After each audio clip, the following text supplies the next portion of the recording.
Halo is one of those games that you will remember playing for the rest of your life.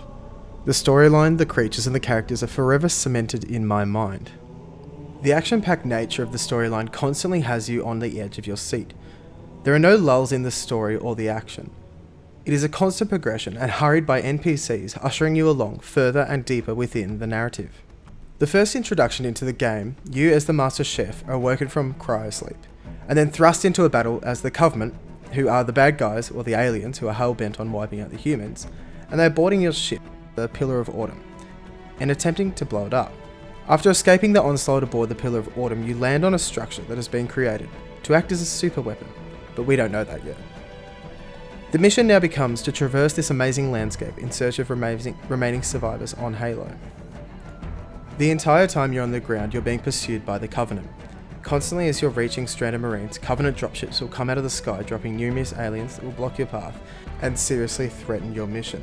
Now the bonus that Bungie had when they were making this game, and the premise of the story, is that they were able to create such a vast different amount of landscapes.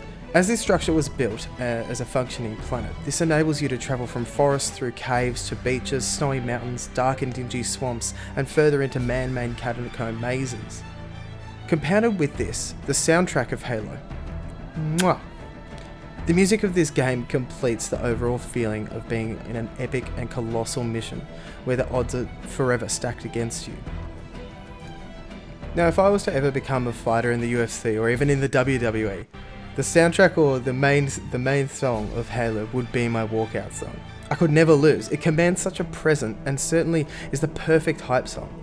Especially when you're just one man, the Master Chef, running through a spaceship or an island stronghold, or being beamed up into an alien spaceship, single-handedly dominating armies of aliens for the survival of mankind. Then in softer moments of the game, the music is calmer and far more eerie. And this is especially when you discover the Flood, who are a plague upon Halo.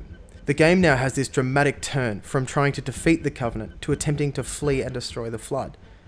And the soundtrack takes a brilliant turn with this and has a sort of clanging fast-paced beat, making you as the player stuck down in these maze-like tunnels feel a real sense of urgency and that the Flood is collapsing in upon you. Now then, the release of the Flood also triggers Halo's 343 Guilty Spark, who's this annoying little robot who constantly follows you around, who you are tricked to helping at some stage. Basically, he's part of Halo's defense system, who is trying to blow Halo up with you on it to destroy the Flood to make sure it does not spread anywhere else in the universe. Now the game culminates with the Master Chief and Cortana, who's a UNSC AI who's essentially in his head the entire time, escaping the Halo and as it detonates from the Pillar of Autumn's engine exploding. Thank you very much for watching, guys. I really appreciate the time that you spent here. If you want to see more videos, just subscribe down the bottom. Also give the video a like, that'd be much appreciated. I do stream over on twitch.tv/AuraParty, so come check me out there if you ever want to try and catch me live. Alright, see ya.